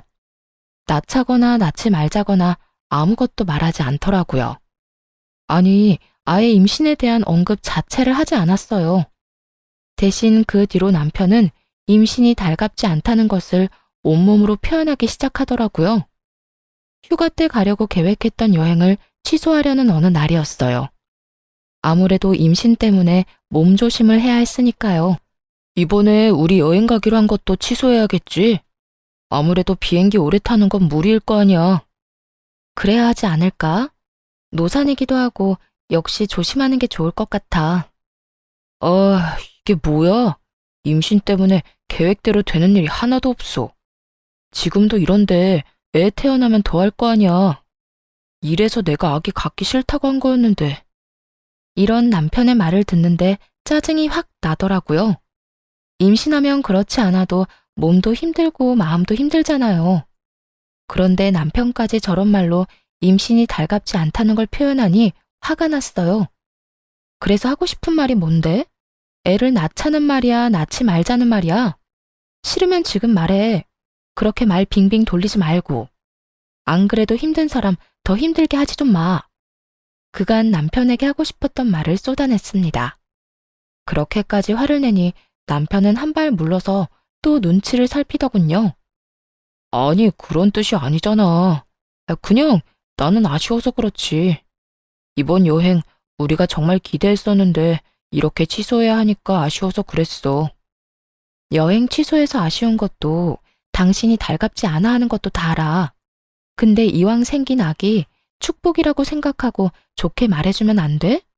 없을 것도 아니고 낳아서 키워야 하잖아. 대체 언제까지 그렇게 임신 탓하고 있을 건데? 미안해. 내가 생각이 짧았어. 당신도 많이 힘들 텐데 말 그렇게 해서 미안해. 남편은 또다시 미안하다고 하며 상황을 넘기려 했습니다. 그렇게 계속 반복되는 남편의 반응에 스트레스를 많이 받았죠. 그러면서 정말 이 아기를 낳아도 되는 것인지 걱정도 되더라고요. 지금도 저러는데 출산 이후 남편이 어떻게 변할지 모르는 일이니까요. 막상 낳은 아기가 너무 예뻐 남편이 좋게 변한다면 더없이 행복한 결말일 테지만 그렇지 않은 경우라면 상상도 하기 싫더라고요. 그건 저에게도 나쁘겠지만 태어날 아이에게도 끔찍한 상황일 게 분명했으니까요. 그러는 와중 시부의 생신날이 되었습니다. 매년 밖에서 하던 생신잔치를 갑자기 집에서 한다고 하더라고요. 그렇지 않아도 컨디션이 좋지 않은 몸인데 시부의 생신이니 어쩌겠어요. 힘들게 장을 봐 시댁으로 갔습니다. 그날따라 남편의 회사 일로 시모는 볼일로 바빠 혼자 생신상을 준비했어요. 그렇게 홀로 정신없이 음식을 준비하는데 갑자기 배가 참을 수 없이 아파오더라고요. 아래쪽에서 무언가 흘러나오는 느낌이 들어 급하게 병원으로 갔죠. 보통 큰일이 아니라고 직감했지만 그땐 이미 늦은 후였습니다. 아기가 하늘나라로 갔다는 소식을 듣고 말았으니까요. 그렇지 않아도 노산이었던 터라 조심 또 조심했어야 했는데 온종일 음식을 하느라 애를 썼더니 몸이 버티지 못했던 것이었어요. 병실에 누워있으니 소식을 전해 들은 시부모님과 남편이 오더라고요. 누워있는 저를 본 시모는 눈물까지 흘리며 손을 쓰다듬어 주셨어요. 그러고는 남편을 질책하기 시작하시더라고요. 넌 네 마누라가 임신했으면 진작 나한테 말을 했어야지. 그랬으면 이런 일은 없었을 거 아니야. 아니, 애초에 네 마누라가 임신했다는 사실을 알긴 했었던 거야? 시모의 질책이 쏟아지자 남편은 다 기어들어가는 목소리로 대답했습니다. 내가 남편인데 그걸 왜 몰랐겠어. 혹시나 해서 좀 지나면 말씀드리려고 했어요. 안 하느니만 못한 남편의 답은 시모의 화에 기름을 부어버렸습니다. 이어 시모의 입에서 나온 말들은 저를 충격에 빠뜨리기에 부족함이 없었어요. 그걸 아는 녀석이 왜 이번 생신은 집에서 축하하자고 우겨댄 거야? 내가 오늘 볼 일이 있어서 음식할 시간 없다고 말했지? 그래도 집에서 할 거라고 그렇게 우기더니 그렇지 않아도 네 와이프 노산인데 고생할 건 생각도 안 한 거야? 시모의 말을 들어보니 시댁에서 시부의 생신을 축하하자고 남편이 우겨댔더라고요. 시모가 약속이 있어 그건 곤란하다고까지 했는데도 말이죠. 남편은 시모의 말에 크게 당황하더니 말도 안 되는 변명을 해대기 시작했어요. 아니, 바깥 음식 먹기 지겹잖아. 난 그냥 집에서 간단하게 미역국이나 먹으면 되겠지 하는 마음에 그랬던 거야. 나라고 일이 이렇게 될 줄 알았겠어? 몰랐다는 말만 하면 그만이야? 애는 둘째치고 네 와이프 몸 상한 거는 어떻게 할 거야? 나도 속상해. 나라고 마음 편한 줄 알아. 나도 정말 이렇게 될 줄은 몰랐다고. 남편은 일이 이렇게 될 줄 몰랐다고 계속해서 말했어요. 하지만 의심의 끈을 놓을 수가 없더라고요. 아무래도 제 몸에 무리가 가게 하기 위해 남편이 일부러 이딴 짓을 벌인 것 같았어요. 그렇지 않고서야 어떻게 설명할 수 있을까요? 갑자기 집에서 생신상을 준비하자느니 타이밍 좋게 회사에 급한 일이 생겼다느니 평소와 다른 행실이 의심스럽기 짝이 없었죠. 무엇보다 수상한 건 남편이 지나치게 제 눈치를 살핀다는 거였어요. 물론 유산을 했으니 눈치를 살피는 게 당연하긴 했죠.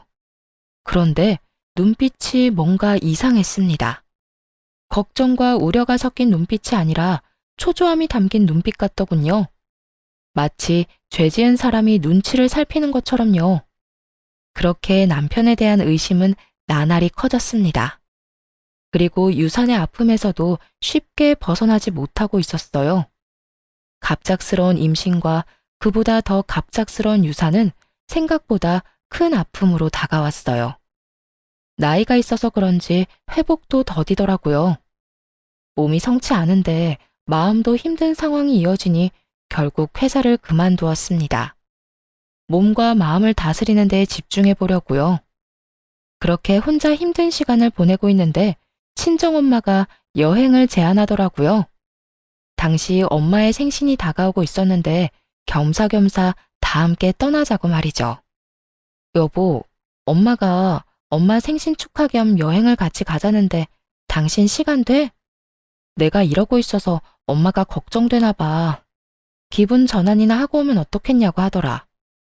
여행 가서 좋은 것도 보고 맛있는 것도 먹고 하면서. 여행? 좋지. 그렇지 않아도 당신 걱정되는데 다 같이 가면 좋겠네. 나도 회사에 말해서 휴가 쓸 테니까 장모님이랑 계획 세워봐. 4박 5일 정도면 되겠지? 그만큼이나 쉴 수 있어? 난 길어봤자 2박 3일 정도 생각했는데. 2박 3일이면 비행기에서 내려서 짐 풀자마자 다시 짐 싸서 돌아와야 해. 4박 5일은 돼야 좋은 거 보고 먹으면서 기분 전환을 하지.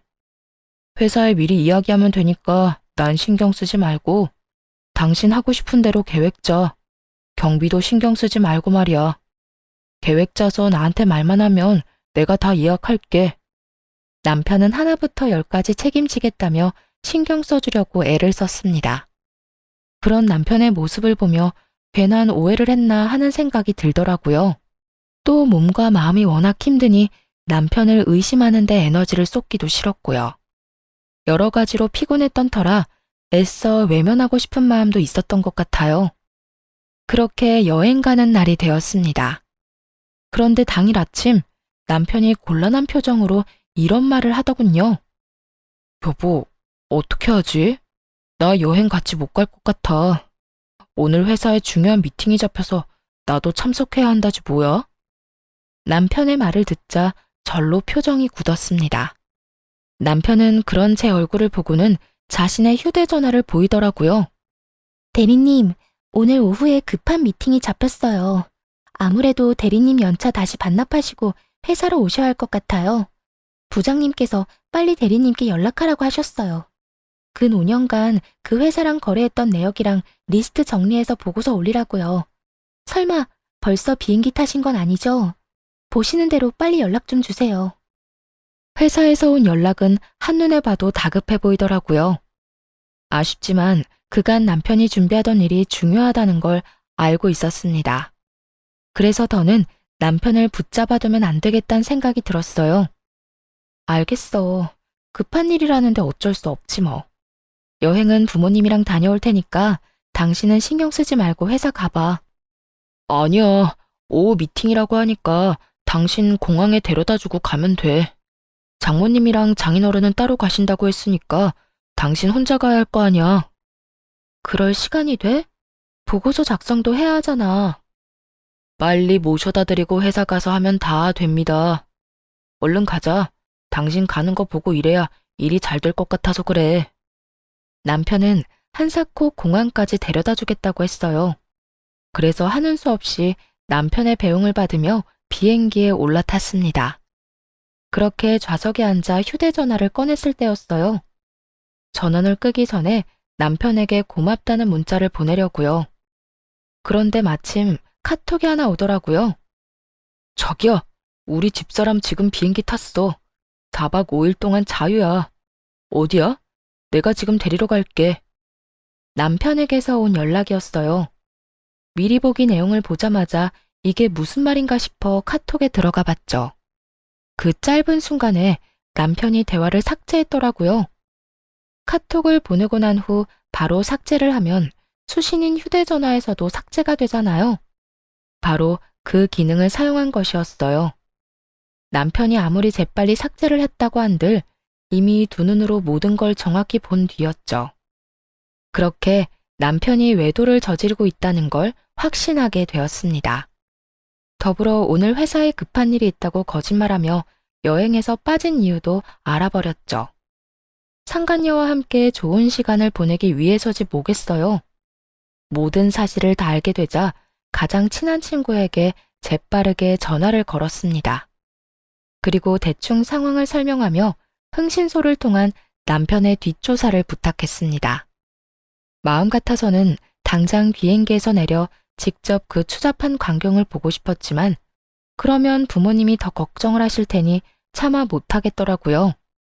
또 다른 곳으로 떠나 마음을 정리할 필요가 있기도 했고요. 그렇게 여행길에 올랐고 여행지에서 실시간으로 외도 증거들을 받아보았습니다.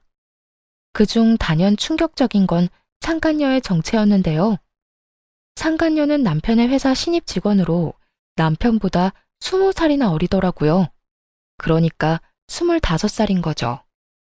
두 사람이 만나기 시작한 건 반년 전쯤이라고 했습니다.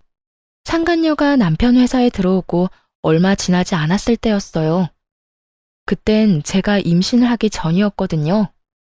그제야 남편이 왜 그렇게까지 임신에 불만을 표현했는지 알겠더라고요.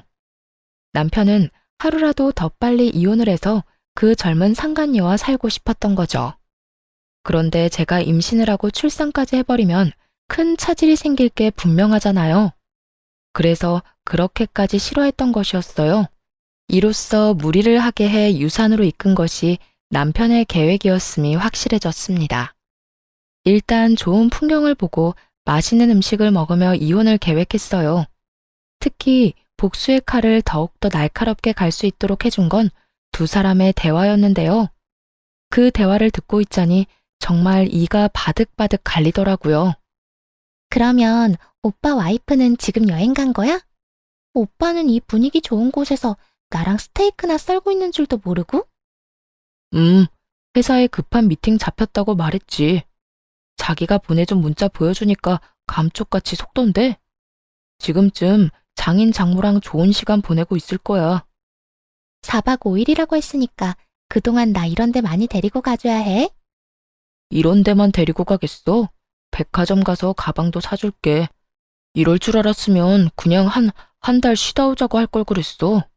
그러면 자기랑 여행도 다니고 좋았을 텐데. 비행기 추락사고 이런 거라도 일어났으면 좋겠다. 그러면 이혼을 어떻게 해야 할지 걱정 안 해도 될 텐데. 비행기 추락사고. 이 말을 듣는데 정말 온몸에 소름이 다 돋더라고요. 어떻게 된 인간이 그런 말을 입에 올릴 수가 있는 것인지 아무리 어린 여자한테 미쳐있다고 해도 말이죠. 당장이라도 달려가 머리채라도 잡고 싶은 심정이었습니다. 그 뒤로 이어진 대화도 가관이었어요. 에이, 아무리 그래도 그건 아니지. 그나저나 나 이번에 기획안 제출하라고 하던데 오빠가 도와줄 거지? 당연하지. 우리 자기 일인데 내가 다 도와줘야지. 자기도 얼른 진급하고 자리 잡아야 하니까. 역시 오빠가 최고야. 그나저나 오빠 돈 이렇게 막 써도 돼? 오빠 와이프가 눈치채면 어쩌려고. 눈치? 퍽이나 그 여자가 눈치채겠다. 그 여자 지금 유산했다고 세상 온갖 슬픔을 혼자 다 떠안는 사람처럼 굴고 있어. 그런 사람이 나한테 신경 쓸 겨를이 있을 것 같아? 그리고 평소에도 정신이 워낙 없는 사람이었어.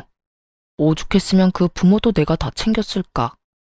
책 잡히기 싫어서 다 챙기느라 내가 피곤해 죽겠다니까. 그랬습니다. 남편은 진심에서 우러나와 제 부모님을 챙긴 것이 아니었어요. 본인이 외도나 저지르고 있으니 부모님을 이용하고 있었던 거더라고요. 의심에서 벗어나기 위한 하나의 수단으로 말이죠. 모든 사실을 알게 된 후 이를 갈며 여행지에서 돌아왔습니다. 그날 바로 상간녀의 본가와 상간녀가 만나는 남자에게 외도 증거를 다 보내버렸어요. 알아보니 상간녀는 결혼을 약속한 사람이 있는 상태더군요. 남편은 그런 사실을 모르고 있는 모양이었고요. 그러니까 상간녀가 남편과 그런 관계를 맺고 있었던 이유야 뻔하죠. 그저 빠른 진급과 편한 회사 생활을 위해 나이 많은 남편을 만난 거 아니겠어요? 상간녀의 예비 남편은 바로 회사를 찾아가 한바탕 난동을 부렸다고 합니다. 가지고 있는 모든 외도 증거를 주었으니 예상한 대로였죠. 그러자 두 사람이 집으로 찾아왔더라고요. 그게 누구긴 누구겠어요. 만신창이가 된 남편과 화장이 다 번져 몰골이 엉망이 된 상간녀였습니다. 당신 진짜 미쳤어? 그딴 짓을 왜 한 거야? 미치지 않고서야 왜 그런 걸 보내서 이 상황을 만드냐고. 그러게, 아줌마 진짜 미쳤어요? 미치려면 혼자 곱게 미칠 것이지. 왜 남의 인생을 다 망쳐놓고 그래요? 미친 건 두 사람이지. 불륜이나 저지른 주제 어디서 감히 큰 소리야? 지금 무릎 꿇고 싹싹 빌어도 모자란 상황인 건 몰라? 내가 왜 무릎을 꿇어요? 뭘 잘못했다고? 아줌마 남편이 먼저 나한테 만나자고 했어요. 남편 하나 못 휘어잡은 주제에 누구한테 무릎을 꿇으라 말아요? 상간녀는 정신이 나가버린 사람처럼 악다구니를 써댔습니다. 그래서 눈 하나 깜짝 안 하고 그런 상간녀에게 겁을 주었죠.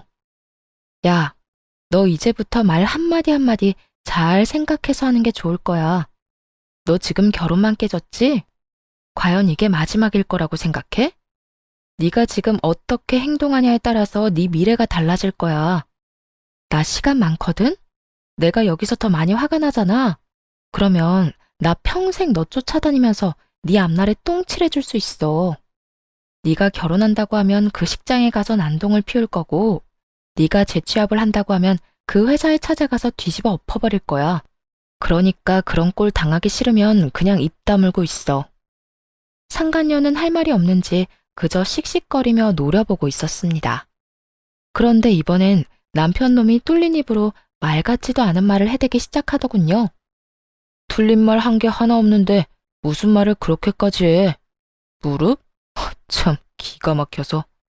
당신이 가만히 있었다면 그깟 무릎 얼마든지 꿇어줬겠지. 그런데 당신이 그딴 짓을 벌이는 바람에 우리 두 사람 꼴이 우스워졌잖아. 당신 같으면 무릎을 꿇고 싶겠어? 도대체 왜 그런 짓을 한 거야? 우리 일은 우리끼리 조용히 대화로 해결하면 되는 거잖아. 왜 일을 이렇게까지 만들어? 어쩌면 인간의 탈을 쓰고 저렇게나 뻔뻔할 수가 있는지. 남편의 말을 듣고 있자니 무슨 큰 죄를 저지른 듯한 기분이었어요. 하지만 큰 소리를 치고 있는 남편에게 지지 않고 맞서주었죠. 내가 누구 좋으라고 대화로 문제를 해결해? 두 사람은 불륜 저지르면서 대화로만 사랑을 나눴어? 아니잖아. 온갖 추잡한 짓은 다 했을 거 아니야. 본인들은 그렇게 하고픈 거 다 하고 다녔으면서 뭐? 조용히 대화로 이 문제를 풀어내길 바란다고? 뻔뻔해도 너무 뻔뻔한 거 아니야? 정신 차려.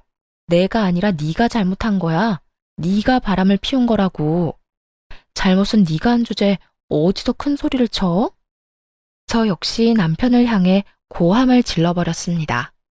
그러자 남편은 인상을 잔뜩 찌푸리더니 차라리 잘 됐다고 이혼하자고 하더군요. 됐다 됐어. 차라리 잘 됐어. 그냥 이혼하자. 어차피 당신이랑 이혼하려고 했는데 시간 낭비할 일 없겠어. 이렇게 된 거 무릎 꿇고 용서를 빌 필요도 없는 것 같고. 내가 그렇게 해봤자 당신도 마음 풀리지 않을 거 아니야. 그냥 깔끔하게 이혼해. 그래, 바라던 바야. 그런데 내가 진짜 궁금한 걸 참을 수가 없어서 하나만 묻자. 당신, 나 임신했을 때 아버님 생신상 차리게 만들었잖아. 그래서 유산까지 하게 된 것도 당신 계획이었어? 나하고 이혼할 때 걸림돌이 될까봐 일부러 그런 상황을 만들어낸 거니? 확신을 가지고 남편에게 물으면서도 내심 아니라는 말을 하길 바랬던 것 같아요. 그래도 사랑했던 사람인데 그 정도로 최악이란 사실을 받아들이기 힘들었으니까요. 하지만 바램과는 달리 남편은 모든 사실을 털어놓기 시작하더군요. 그래, 맞아. 이렇게 된 마당에 거짓말을 해봤자 뭐 하겠어? 당신이 생각한 대로 내가 다 계획한 거야. 당신이 무리를 하면 유산을 할 수도 있겠다고 생각해서 말이야. 그런데 정말 내 생각대로 다 될지는 몰랐어. 어처구니가 없더라고요. 그런 상황을 다 만들어 놓고선 정말 유산을 할지는 몰랐다니. 그것만 해도 충격이 큰데 남편은 더 충격적인 말을 이어서 해댔습니다. 이제 와서 하는 말이지만 유산한 거 사실 당신한테도 좋은 일 아니야? 난 당신이 무사히 출산을 했다고 하더라도 무슨 수를 써서든 이혼했을 거야. 그렇게 되면 당신도 당신이지만 그 애의 삶도 얼마나 처량하겠어? 그러니까 나 너무 원망만 하지 말고 차라리 다행이다 생각하고 살아. 그게 당신한테도 좋으니까 말이야. 남편의 말을 들으니 정말 너무 화가 나 눈앞이 새하얗게 되더라고요. 그대로 바로 손에 들고 있던 커피를 남편의 얼굴에 부어버렸습니다. 그리고 이게 무슨 짓이냐고 고함을 지르는 남편에게 한마디 해주었어요. 이 인간 같지도 않은 쓰레기가 그걸 지금 말이라고 해? 다행! 네가 쓰레기라는 걸 지금이라도 알아서 다행스럽다 정말. 더는 얼굴 보고 있는 것도 구역질나니까 당장 꺼져. 저 여자 데리고 당장 내 눈앞에서 사라지라고. 나라고 다를 줄 알아? 나도 당신 얼굴 보면 구역질나. 다 늙어빠진 주제 성격만 더러워서는 바로 이혼할 준비나 해. 괜히 나한테 복수한다 치고 이혼 안 한다고 버티지 말고. 그래야 이 예쁘고 젊은 애랑 하루라도 빨리 결혼해서 살 거 아니야? 위자료는 얼마든지 줄 테니까 바로 도장이나 찍어. 알겠어? 남편은 끝까지 뻔뻔하게 나왔습니다. 그런데 그런 남편에게 상간녀가 대신 복수를 해주더라고요. 아저씨 미쳤어요? 내가 왜 아저씨랑 결혼을 해요? 앙칼진 상간녀의 말에 남편이 화들짝 놀라며 상간녀를 바라보더군요. 이런 반응을 예상도 못한 눈치였어요. 남편은 한치 의심도 하지 않았던 거죠. 20살이나 어린 상간녀가 자신을 진심으로 사랑한다고 말이에요. 그런 남편의 믿음을 상간녀가 산산조각 내기 시작했죠. 20살이나 늙은 유부남을 내가 정말 사랑했다고 믿은 거예요? 순진한 거야, 멍청한 거야. 아까 내 약혼자가 와서 사무실 뒤엎는 걸 봤잖아요. 그걸 보고도 내가 정말 아저씨를 사랑했다고 생각해요? 그러면 나하고는 왜 만난 거야?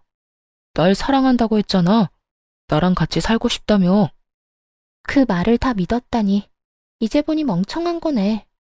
난 그저 아저씨를 이용해서 회사 생활 좀 편하게 하려던 것뿐이라고요. 그런데 이제 아저씨를 더 만날 이유가 있을까요? 회사에서 잘리게 생겼고 더는 회사 다닐 일도 없을 텐데요. 결혼은 무슨? 다신 아저씨랑 만날 일은 없을 거예요. 어디서 주제도 모르고 나하고 결혼할 생각을 할 수가 있는지. 상간녀는 최선을 다해 열변을 토하며 진실을 말했어요. 막상 남편은 제대로 듣지 않고 있었지만요. 저런 모욕적인 말을 들으면서도 상간녀를 붙잡고 헛소리할 정도였으니까요. 자기야, 진짜 왜 그래? 지금 집사람이 보고 있어서 그래? 자기도 다 들었잖아. 나 이제 저 여자랑 곧 이혼해. 그러면 자기랑 행복하게 살 수 있다고. 남편은 제가 아니라 상간녀에게 무릎을 꿇고 울고불고 매달리고 있었습니다. 하지만 상간녀는 그런 남편의 손을 가차없이 뿌리쳐버리더군요. 아, 진짜. 구질구질하게 왜 이래? 말귀를 못 알아먹어요? 난 평생 노인네 뒷바라지나 하면서 살 생각 전혀 없다고요. 그러니까 아저씨도 꿈 깨세요. 상간녀는 한결같이 냉정한 모습으로 남편을 대했어요. 그런 상간녀의 모습에 남편은 드디어 현실을 자각한 듯 원망을 쏟아내더라고요. 다 진심인 거야? 네가 어떻게 나한테 이럴 수가 있어? 어떻게 나한테 이럴 수가 있냐고. 내가 너한테 지금까지 뭘 해줬는데? 누가 해달라고 했나? 다 자기가 해주고 싶어서 했으면서 이제 와서 왜 저래? 상간녀는 절망을 쏟아내는 남편이 지긋지긋하다는 듯 굴었습니다. 더 이상 듣고 있고 싶지 않았어요. 그대로 그 꼴값을 떠는 인간들을 집에서 내쫓아 버렸습니다. 두 사람은 한참을 현관문 앞에서 다툰다 싶더니 경비분의 손에 쫓겨났습니다. 워낙 시끄러워서 다른 주민이 신고라도 했던 거겠죠. 그 후 이혼 소송과 상간녀 소송까지 진행해 모두 승소를 했습니다. 덕분에 위자료를 받고 이혼할 수 있었어요. 상간녀는 끝까지 미안하다는 말 한마디 없었습니다. 중간에 남편이 설득을 어떻게 한 것인지 다시 사이가 좋아졌더라고요. 20살이나 많은 이혼남을 옆에 끼고 으스대는 꼴이 참 웃기지도 않았어요. 드디어 다 끝났네요. 받은 위자료로 새 출발 잘하세요, 아줌마. 난 아줌마가 이혼해준 덕분에 돈 걱정 안 하고 살 테니까. 백수 신세 20살 많은 남자가 뭘 어떻게 해주려나? 과연 돈 걱정 안 하게 해줄지 모르겠네. 뭐 그렇게 생각해서 네 맘이 편하다면 그대로 살아. 정신 건강에는 좋겠네. 어머, 아줌마 몰랐어요? 우리 자기 집에 재산이 좀 있다던데? 그래서 그렇게 쉽게 이혼한 건가? 들어보니까 우리 오빠 물려주려고 건물도 처분하시려고 한다던데요? 그렇지, 오빠. 그럼 내가 다 알아봤지. 3층짜리 건물 처분하려고 부동산에 내놨다고 하더라고. 그거 처분하면 누굴 주겠어? 하나뿐인 아들인 날 주시겠지. 내가 그 돈으로 우리 자기 돈 걱정 없이 살게 해줄게. 자기는 그냥 내 옆에 있기만 해. 들었죠? 아줌마는 좀 억울하겠어요. 더럽고 치사해도 참고 버텼으면 돈은 펑펑 쓰면서 살았을 텐데. 볼 꼴 못 볼 꼴 다 보고 이 대박 기회를 놓쳤으니 얼마나 억울하겠어? 내가 아줌마 억울하지 않게 부지런히 잘 쓸게요, 그 돈. 들어보니 전 남편은 상간녀를 전 시댁의 재산으로 홀린 듯 하더라고요.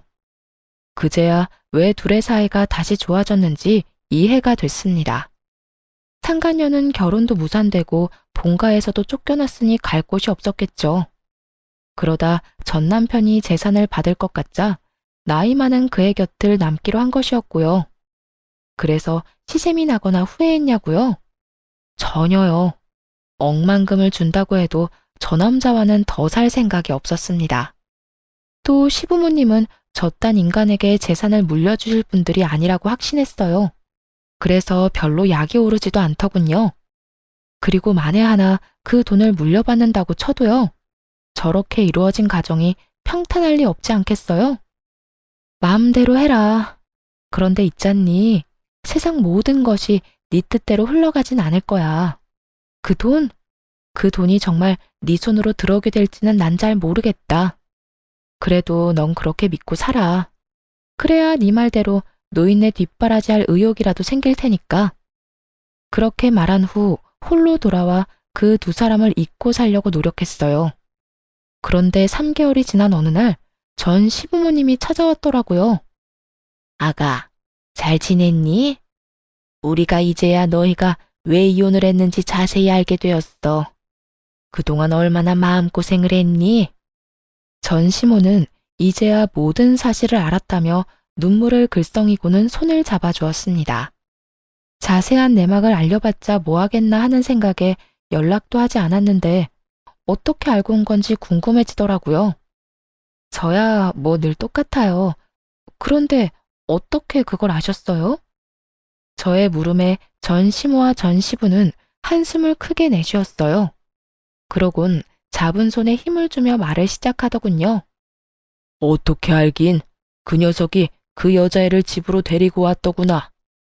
와서 한다는 말이 얼마나 기가 막히던지. 뭐라고 하던가요? 저한테는 결혼할 거라고 하던데. 그래, 결혼할 거니까 우리 보고 돈을 좀 달라고 하더구나. 우리가 건물 처분한 건 어떻게 알고 찾아와서 돈을 달라고 하는 건지. 내 자식이지만 정말 이해가 안 되더구나. 그 젊은 여자애가 뭐가 모자라서 40이 넘은 아저씨 옆에 붙어 있겠어? 다 돈 때문인 거지. 그 녀석도 그걸 알긴 아는 모양인지 돈 내놓으라고 어린애처럼 떼를 쓰는데 할 수만 있다면 뱃속에 다시 넣고 싶은 심정이었어. 역시나 전 남편은 발이 빨랐습니다. 전 시부모님이 건물을 처분했다는 소식을 듣자마자 상간녀와 함께 찾아왔대요. 상간녀와 결혼할 거라고 말하면서 돈을 내놓으라고 닥달하기도 했고요. 두 분은 크게 실망하신 듯 했어요. 아들이 외도로 이혼당했다는 것만으로도 충격이 큰데 돈까지 내놓으라 하니까요. 그러셨구나. 많이 놀라셨겠어요. 놀라기만 했겠어? 나는 물론이고 네 시아버지까지 화가 머리끝까지 나서 쫓아내버렸다. 앞으로 우리가 죽었다는 소식이 들려도 찾아오지 말라고 했어. 너 같은 놈한테 줄 돈은 땡전 한 푼도 없으니까 말이다.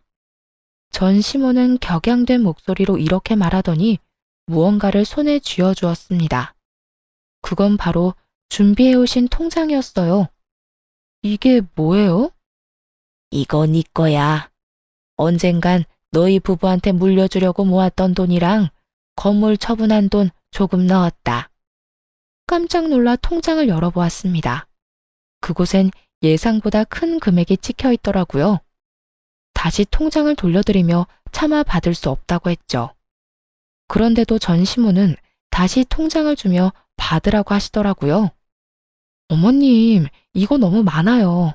저 위자료도 받았고 이렇게 큰 돈은 필요 없어요. 필요 없기는 내 아들놈 때문에 유산이라는 아픔도 겪었지 않니? 또 그런 꼴까지 보고 이혼하게 됐는데 그까짓 위자료로 되겠어? 이 돈으로도 네 상처가 치유되지 않을 거라는 거 잘 안다. 그런데 이렇게라도 해야 우리 마음이 편해서 그래. 이런 것밖에 줄 수 없어서 미안하구나.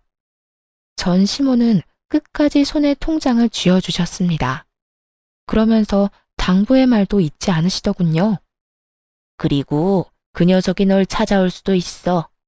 그 여자애는 물려받을 돈이 없다고 생각되면 바로 그 녀석 버리고 도망갈 거야. 너도 봤으니 다 알겠지만 말이다. 그러면 그 녀석이 어딜 가겠어? 우리한테는 쫓겨나고 영까지 끊겼으니 널 찾아오지 않겠어? 만에 하나라도 널 찾아오거든 소금이나 뿌리고 쫓아내버려. 다신 찾아오지 말라고 말하면서 말이야. 전 시모는 끝까지 저의 편에 서서 저를 위한 말을 해준 후 돌아갔어요. 시간이 흐른 뒤 역시나 전 시모의 말처럼 전 남편 놈이 절 찾아왔더라고요. 이혼하자고 할 때는 그렇게나 뻔뻔하고 당당한 모습이더니 이번엔 잔뜩 불쌍한 척을 하며 앞에 서 있더군요. 여보, 오랜만이야. 여보 좋아한다. 너랑 나 이혼한 지가 언젠데 여보래? 그리고 왜 찾아왔어? 우리 다시는 보지 않기로 암묵적으로 약속한 거 아니었어? 상간녀랑 행복하게 살 테니 빨리 이혼하자고 한 사람이 당신이란 걸 잊었어? 아직도 그 일을 마음에 두고 있는 거야? 그게 언제적 일인데. 나 그 여자애랑 끝냈어. 막상 이혼하고 나니까 당신이 그리워서 안 되겠더라고. 그래서 끝내버렸어. 당신한테 돌아오려고 말이야. 입에 침이나 바르고 거짓말을 하는 건지 전 남편은 얼굴색 하나 안 변하고 오로지 절 너무 사랑해서 돌아온 거라고 하더군요. 상간녀의 말처럼 멍청하기 짝이 없었어요. 이제와 후회한다고 내가 그리워 돌아왔다고 하면 뭐 달라지나요? 이쪽은 받아줄 생각 요만큼도 없는데 혼자서 확신하는 눈치였어요. 모두 없던 일로 하고 자신을 받아줄 거라고 말이죠. 당신은 내 생각 안 났어? 그래도 연애까지 합치면 우리가 함께한 세월이 10년이 넘는데 가끔 내 생각 나지 않았느냐고. 이제 와서 이딴 말 하는 거 보니까 그 어린애가 도망이라도 갔나 봐? 그걸 어떻게... 다 아는 것 같으니까 솔직하게 말할게. 그 애 그냥 도망가 버렸어. 내가 받을 재산 없고 부모님하고 연도 끊기니까 알아채고 바로 도망치더라. 정말 뒤도 한번 돌아보지 않더라고. 내가 이때껏 쓴 돈이 얼만데 정말 나쁘지 않아? 진짜 이런저런 일 다 겪으면서 느낀 건데 당신만한 여자가 없더라고. 당신처럼 나랑 잘 맞고 나를 잘 이해해주는 사람이 없었어. 그래서 하는 말인데 나랑 다시 시작하면 안 될까? 전 남편은 어느새 뻔뻔한 모습으로 돌아와 다시 시작하자는 말을 했어요. 그래서 어떻게 했냐고요? 그런 남편의 얼굴에 손에 쥐고 있던 굵은 소금을 뿌려주며 이렇게 말했죠. 이거나 먹고 떨어져. 어디서 꼴같았게 재결합을 우는 애? 내가 미쳤어? 너 따위 놈이랑 다시 살게. 너 같은 거 돈 주면서 데리고 살라고 해도 싫다 이 말이야. 전 남편은 이런 반응을 예상하지 못했다는 듯 황당하단 눈빛으로 바라보더군요. 그러더니 이내 표정을 바꿔 본색을 드러내기 시작했어요. 그래, 그러면 돈이나 좀 내놔. 돈? 나한테 돈 맡겨놨어? 뭐 이리 당당하게 돈을 달래? 나 다 알고 있거든. 우리 부모님이 당신한테 돈 줬지? 내가 다 듣고 왔으니까 발뺌할 생각하지 마. 그거 원래 내가 다 받았어야 할 돈이야. 그러니까 그 돈 내놓으면 조용하게 가줄게. 뭐 이런 미친놈이 다 있나 싶었어요. 기껏 찾아와서 한다는 짓이 하소연과 돈 타령이라니. 이 와중에 미안하다는 말은 한마디도 하지 않고 말이죠. 너 미쳤니? 내가 그 돈을 줄 것 같아? 정신 좀 차려라. 이 돈 정당하게 내 손에 들어온 돈이야. 그런 돈을 내가 왜 당신을 줘? 당신 같으면 주겠어? 정당? 정당 같은 소리 하네. 전부 우리 부모님 돈인데 남인 당신이 그 돈을 왜 받아? 그거 내가 소송 걸면 다 나한테로 돌아오게 되어 있어. 그러니까 그때 가서 후회하지 말고 지금 내놔. 지금 나한테 주면 그 돈의 절반은 당신 줄게. 예정을 생각해서 말이야. 아, 그러셔? 그러면 당신이 말한 대로 소송 걸어. 걸면 되겠네. 그렇게 깔끔한 방법을 두고 왜 여기 와서 이 난리야? 피차 얼굴 보기도 싫은 사이에 이러고 있지 말고 가서 변호사나 선임해. 그래야 이 아까운 돈 한 푼이라도 받아갈 거 아니야. 전 남편에게 한마디도 지지 않고 맞섰습니다. 그러자 전 남편은 할 말이 없었는지 난동을 피우더라고요. 야, 얼른 돈 못 내놔? 돈 줄 때까지 여기서 안 나갈 거니까 그런 줄 알아. 잘 됐네. 그렇지 않아도 갈 곳도 없었는데 계속 여기서 지내면서 돈 받아가면 되겠어. 내 꼴 보기 싫다고 했지? 그런데 어떻게 하냐? 난 당신한테 돈 받을 때까지 안 나갈 건데. 기어이 전 남편은 바닥에 드러누워 눈을 감아버렸습니다. 그런 전 남편의 모습을 보며 끝까지 진상이다 싶었어요. 결국 경찰서에 신고를 해버렸고 전 남편은 경찰의 손에 의해 쫓겨나게 되었죠. 그런데 그게 끝이 아니었습니다. 이번에는 상간녀에게 연락이 다 왔더라고요. 전 남편을 제발 좀 데리고 가라고 말이에요. 쫓겨난 전 남편이 이쪽으로 오는 대신 상간녀를 찾아가 진상을 부려댔나 봐요. 아줌마 남편 좀 데리고 가세요. 혼자 사는 거 힘들 텐데 저 남자라도 데리고 가서 살라고요. 내가 미쳤니? 너도 싫은 남자 나라고 좋겠어? 그러지 말고 잘 데리고 살아. 너 좋다고 그렇게까지 매달리는 남자 살면서 찾기 힘들다. 그러니까 네 운명이라 생각하고 잘 데리고 살아봐. 내가 미쳤어요? 그때야 받을 재산이라도 있다고 하니 한번 같이 살아볼까 했던 거지. 지금은 아무것도 없는 늙은 노인네 뭐 득될 게 있다고 데리고 살아요? 그러니까 그런 노인네를 나라고 데리고 살고 싶을 것 같아? 그리고 너 내가 한 말 잊었어? 여기서 더 열받게 하면 너 쫓아다니면서 네 인생에 똥칠한다는 말. 앞으로 펼쳐진 게 꽃길은 아니더라도 똥밭은 아니어야 하지 않겠니? 다신 나한테 연락하지 마라. 그리고 너 좋다고 찾아간 남자는 네가 해결해. 그 뒤로 겁이 나긴 했는지 상간녀에게서 연락 오는 일이 더는 없었어요. 그리고 반가운 소식을 하나 전해 들었는데요. 전 남편이 얼마나 끈질기게 상간녀를 찾아가 난동을 부렸는지는 몰라도 결국 구치소에 갇힌 신세가 되었다고 합니다. 그 이후의 소식은 들리지 않았고 저는 제 삶을 살고 있는 중입니다. 요즘은 시골로 내려와 정착해 살고 있는데요. 귀농해서 농사 짓는 게 적성에 딱 맞는 것 같아요. 작은 텃밭을 꾸리는 일이 참 재미있더라고요. 가끔 일이 있는 날엔 과수원에 나가 알바를 하기도 하고요. 여러 가지 소일거리를 하면서 블로그에 글을 쓰는 일도 하고 있습니다. 처음엔 마음을 달래고자 쓴 글이었는데 우연히 인기를 좀 얻었어요. 요즘엔 시골 생활을 하며 느낀 점을 쓰곤 해요. 그 덕에 여러 협찬이 들어오기도 하고 작지만 수익도 생겼습니다. 큰 돈을 버는 것은 아니지만 어차피 생활할 만큼의 돈은 있으니까요. 지금 생활이 만족스러워 한동안은 더 이렇게 지내보려고 해요. 처음에 시골로 간다는 소식을 전했을 때 부모님이 걱정을 많이 하셨거든요. 그런데 요즘은 이런 말씀을 하시더라고요. 사실 너 시골 간다고 했을 때 내심 걱정 많이 했어. 아무도 없는 곳에 혼자 내려보내도 되는 건가? 저러다 이상한 생각하는 건 아닌가 해서 말이야. 그랬어? 미안해, 걱정 끼쳐서. 미안하긴.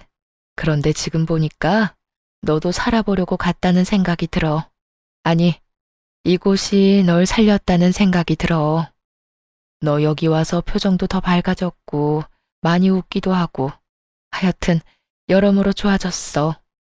딸, 엄마는 우리 딸이 혹시나 그런 일 때문에 무너지면 어떻게 하나 걱정했어.